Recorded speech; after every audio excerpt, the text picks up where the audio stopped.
The sauna is probably the thing that will change your life the most. Just instantly increases your mood. You just got to push through those mental blockades. You just sit there and you just think and you just meditate in pure silence in the sauna. And then when you come out, you feel refreshed. Okay, bro, like you're doing too much, bro. Welcome back to another episode of the Brothers in the Box. I am Ishan here with Ilias. What an exciting week For you. for me, for everyone. I feel like for hockey, for me specifically, Yes. A lot of big things happen in your life this week. a lot of big things. I don't know if you guys remember, but last week I was complaining about going through exams and No. Last week exams were done. okay, last week exams were done, but like obviously still complaining about how many exams I had. And then this week was graduation. So I'm fully graduated high school, no more school events. It feels kind of crazy. Plus the birthday. Plus my 18th birthday. Yeah. Yeah. You're just giving the viewers free information about yourself. And go ahead, take what you want with that information. Crazy stuff. No, very exciting stuff. A convocation yesterday. Little prom action in the evening. Yeah, very fun. All I'm ultimately, very looking forward to lunch today. yes. There's like a little get together with some family. It's gonna be fun. Yeah. Yeah. How's your week though? Thank you for asking. Yeah. You know, I I know you don't really care. not true. Yeah. I don't know about that one. Probably hit the sauna 4 times this week. Guys, let me put you on game right now. The sauna is probably the thing that will change your life the most. Just instantly increases your mood. It's in there for 20 minutes. Yeah, it's a mental battle. When I first started, I couldn't do 20 minutes. But now, it's just like you just got to push through those mental blockades. You just sit there and you just think and you just meditate in pure silence in the sauna. And then when you come out, you feel refreshed, like you've been born again. Okay, bro, like you're doing too much, bro. Like No, but this is genuinely how I feel. And the recovery rates after hitting the sauna are just so much higher. And I wow. think I've seen a lot more gym progress after hitting the sauna. Like Or you're just going consistently? that I don't know what you're talking about. I don't know what you're talking about. No, yesterday I hit the full stack of plates on assisted pull-ups. No, I'm just playing. I hit the whole stack of plates on the horizontal leg press. Okay. Yeah, 390 That's for insane. 6 reps. Yeah. Yeah, that's good. Yeah. It was easy. Yeah. Why'd you only do 6 reps? Because it was hard at the end. Okay, well. I don't make the rules. No, NHL has been really good. We got treated to our second game 7 of this playoffs, and that was on Monday, which feels like an eternity ago. Yeah, because so much has happened. But Ishan, Buffalo did not give you your birthday present, No. and we got to talk about this. Yeah. It was Dahlin's fault. It's as simple as that. Horrible goal to let in as well. I said it once. I'll say it again. Alex Newhook is the savior of Montreal. Yeah. Okay. I told you before the game he was going to score the OT winner. Yeah, no, you did. I'll admit it, you did call it. I did not think Montreal had it in them to win 2 rounds. And, they dominated in their first game against the Canes as well. They had in them their first loss. So, I mean, they're looking scary. Nikolai Ehlers put them to rest, though, in game 2. Yeah, it was and we'll dive into this later, but it was a tough game for them yesterday. Yeah. This Buffalo team should be extremely proud of what they did. I'm very, yes, considering the drought that they've had. Considering the fact that even we wrote them off at the beginning of the year and said that they wouldn't even sniff the playoffs, to make it to game 7 of the second round, I think is incredible. Yeah. And should be celebrated by that organization, by their team. And I hope that they build on that, because this team and these fans deserve to be in the playoffs. And it's good to see that the longest drought in the NHL is now broken. Yeah. Vancouver Canucks, you're next. You're going to be the next longest drought. No, I'm saying like for like the next team to have the longest drought. Probably. Yeah.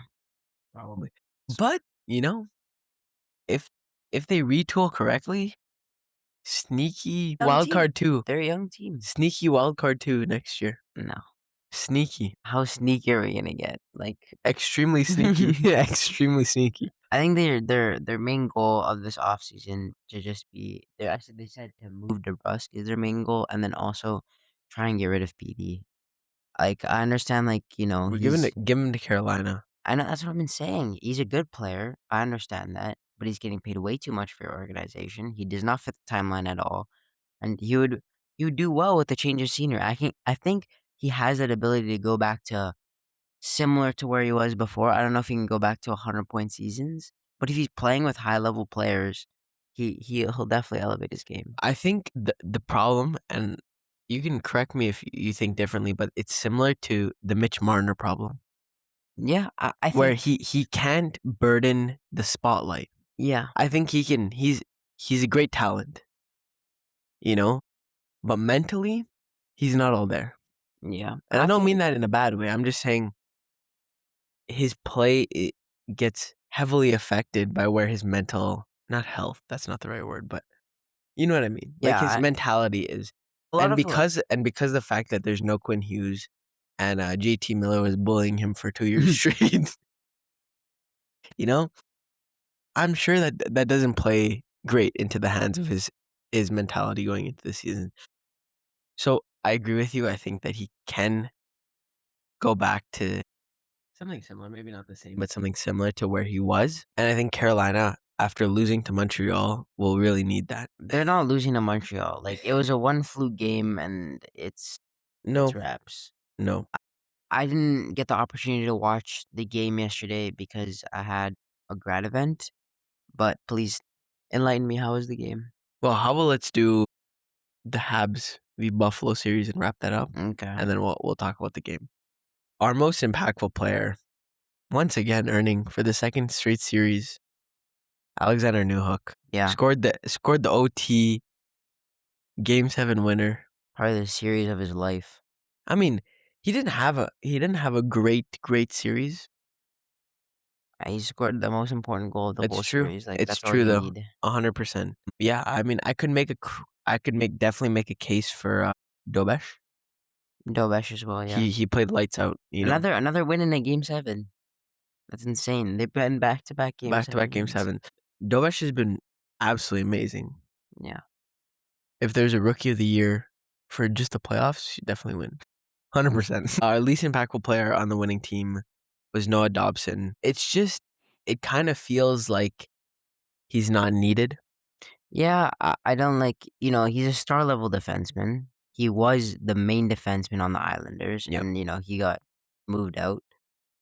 A smart decision by them. Mm-hmm.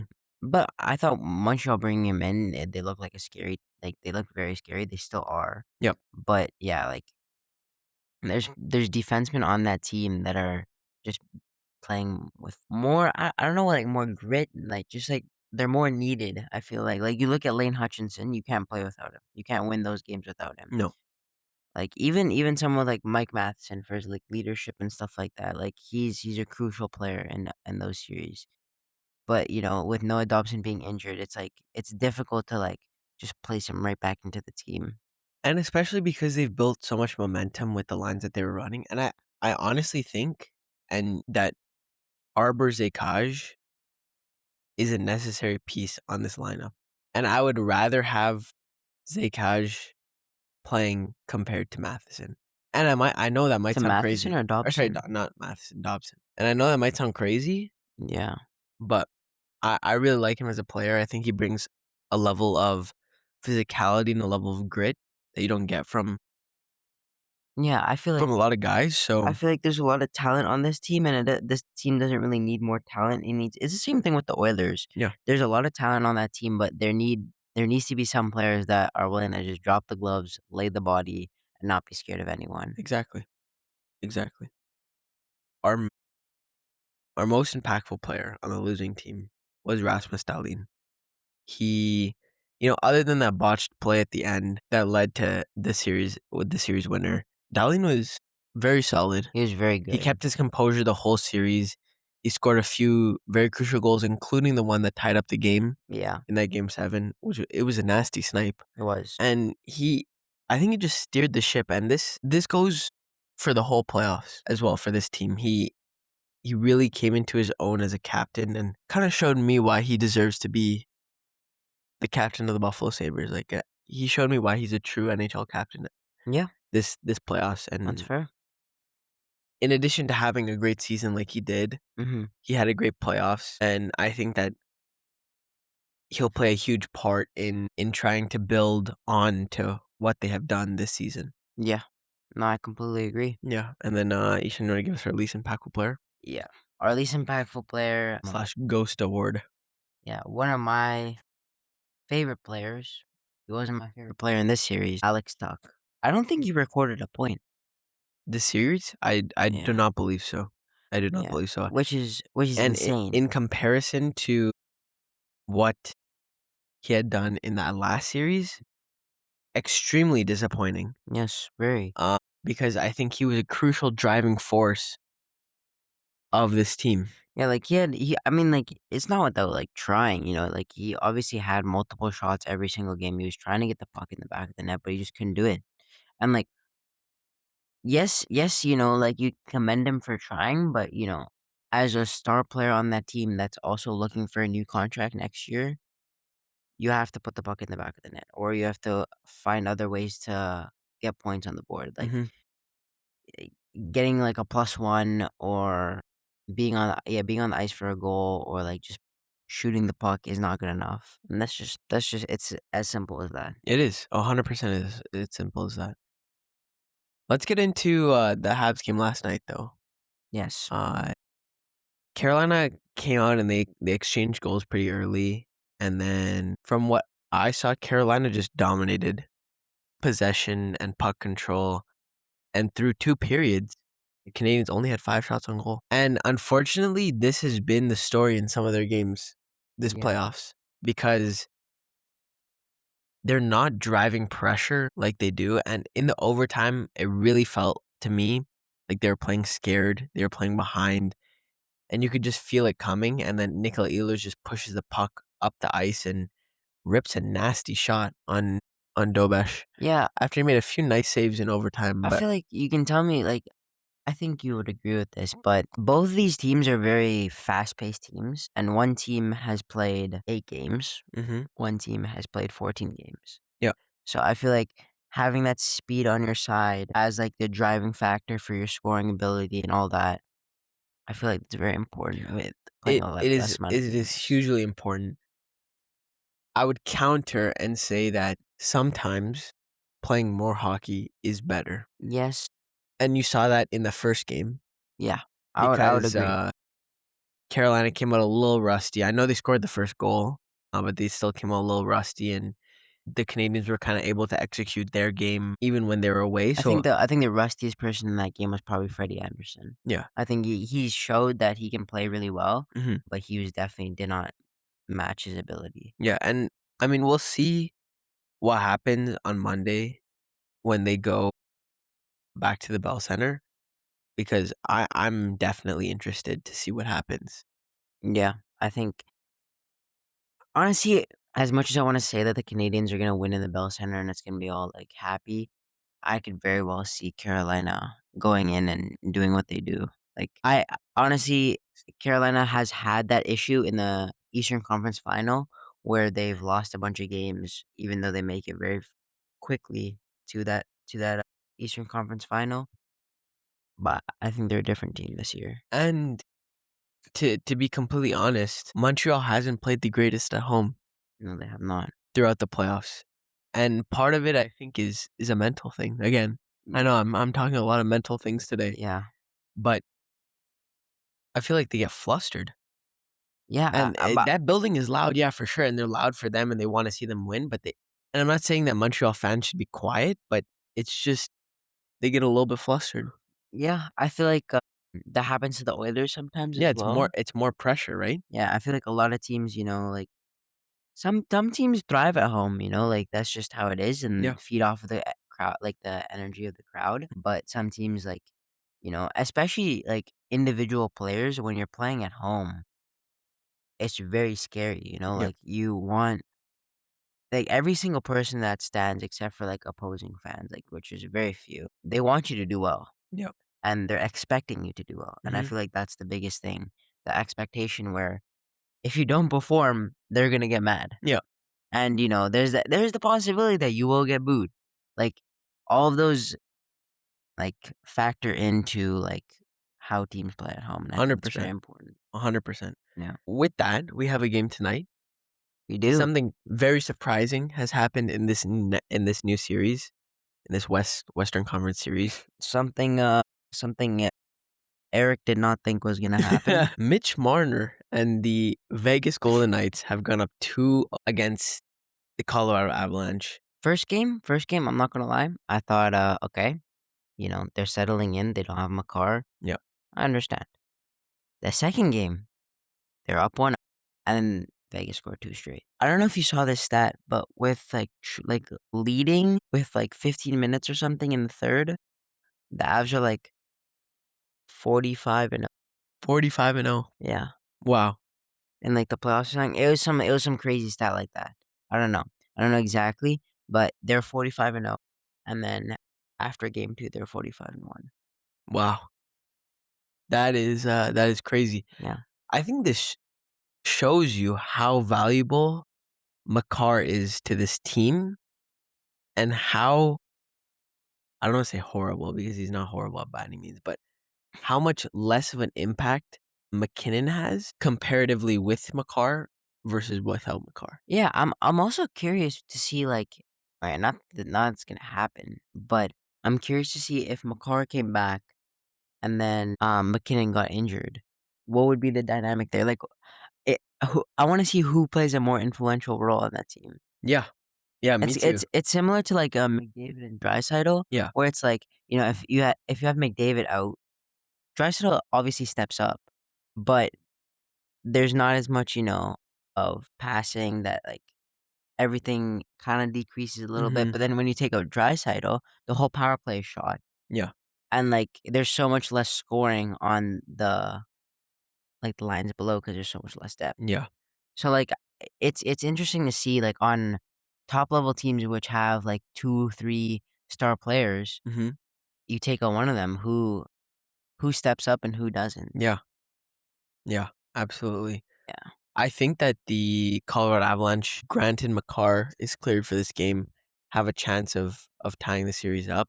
Definitely trying to win in 7 at this point, Yeah. I mean, or the goal. I mean, if you can go in 6, then yeah, do go in 6, but I think, like, honestly, like, it's not even fully on McKinnon. Yes, he's the best player on that team, mhm. but, there's other guys on that team that haven't been performing. Like, you look at, like, I don't wanna, like, diss anybody, but the depth has been doing everything.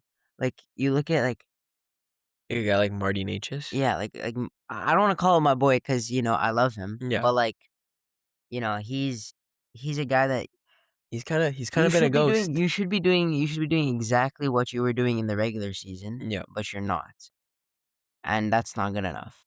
I mean, like, people like Nazem Kadri who got brought in, like, yes, you have an assist every now and then, yes, you have a goal every now and then, but you were a top line center on Calgary, and I understand that's very different Mhm. in Colorado, but you're still a player that has that scoring ability and shown that in the past. Okay. So I feel like if this team wants to step up and somehow win 4 straight, or drop one, and take this to Game 7, the depth. Yeah, no, absolutely. And, I don't know, we'll see what happens with Vegas, but, something else with Vegas that's been happening, that's been getting a little bit of more light, is the Bruce Cassidy saga. Yes. When are they gonna allow us? What Vegas has now said is their sole purpose is focusing on the playoffs, and until their playoffs are over, they will not be looking at letting anybody talk to Bruce Cassidy. Yeah, it was so funny because I thought that was such a joke when they said that going into the Avs series, and now they won 2 straight. So Yeah. I don't know. Also, there is a possibility and there is a world where they just keep Bruce Cassidy out of work They can do that. because technically they have him under contract and they are paying him and they could just pay him to sit at home. Yeah, like, To, realistically, to be completely honest. it's a management decision that You hate the Oilers and you don't want them to succeed that much? The Oilers are currently looking at Peter Laviolette. Mhm. If you remember, that's the old New York Rangers coach. I think he would be a decent fit. We are also looking at Craig Berube, I don't which want him. I would absolutely hate, and I don't. I would never forgive Stan Bowman for hiring him. Yeah. We are also looking at Manny Malhotra, who will probably, and I hope for his sake, stay with the Vancouver Canucks organization. But Yeah. there are a lot of pieces in the air, and we'll see in the coming weeks what happens. I'm sure, there'll be a lot of interviews, a lot of conversations to be had, and hopefully Stan Bowman makes the best decision possible. Obviously, waiting longer and longer and, although it is the off season for the Oilers, you wanna have a little bit of certainty going into next season, and I'm Yeah. sure they'll find that soon. And I think you want to have certainty before July 1st. Yeah, I agree. That's what I would say, Because because everyone's gonna start coming back after their holidays and stuff like that, and not only that though, I feel like based on the head coach you have, you want to find free agents to because July match. 1st is Yeah. free agency. Mhm. You want to find free agents and you want to make some trades that are going to match what that new team identity is going to be. Yeah, I think, like, the trades that have been made in the past have been very tailored to Knobloch's kinda style. Like, you look at, like, two-way guys, like, a lot of two-way guys have been traded for, Yeah. um, and, like, those are two like, those guys are what Knobloch really likes. Hmm. Like, one of his favorite players is probably, like, Nuge. Yeah. Like, all those players that can score on the offensive end and, create chances and also play defense. Exactly. Mhm. Exactly. Let's switch gears before we wrap this episode up. World Championship is going on in Zurich Yes. and in Freiburg. We got Canada, we got Switzerland, we got the US. The Bunch of US countries. has Best player on that team right now is Isaac Howard. yeah. So not a lot of thought sent into that team by the US Hockey Federation, but I mean, I think we're looking at a Canada US final. That's what I would say. Yeah. Sorry, not Canada US. Canada Switzerland final. Yeah, I could also see, like, I don't know, exactly who Sweden sent, but I know Ekholm is there.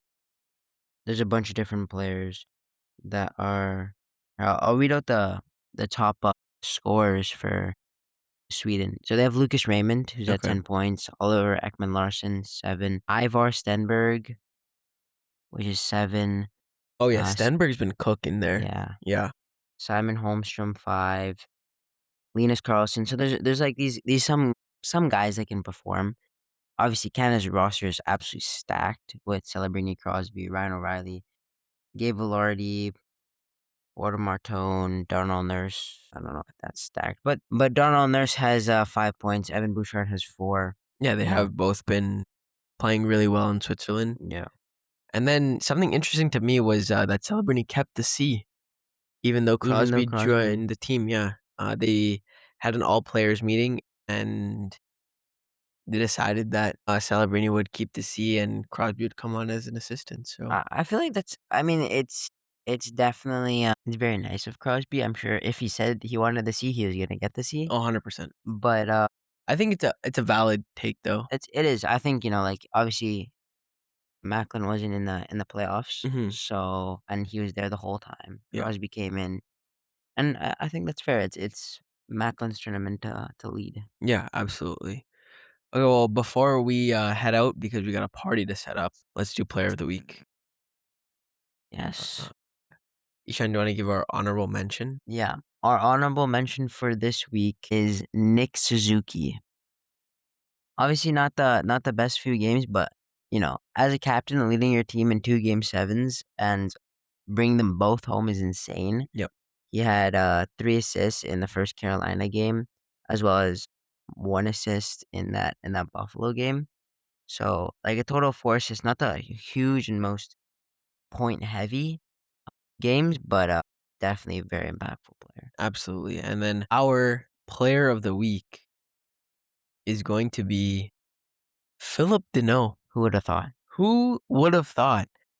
But with 4 points, 2 goals, 2 assists, and just really crucial contributions on that Montreal third line. Second line or third line? Probably third, maybe even fourth. Third line. Really impactful with Josh Anderson yesterday scoring 2 goals and 2 beauty assists from Dano coming from him in. And then a crucial goal to open the scoring in Game 7. So I think he's been firing on all cylinders. He fits team. You know, he is French. I mean, at least his name sounds French, so I'm guessing he's Dano.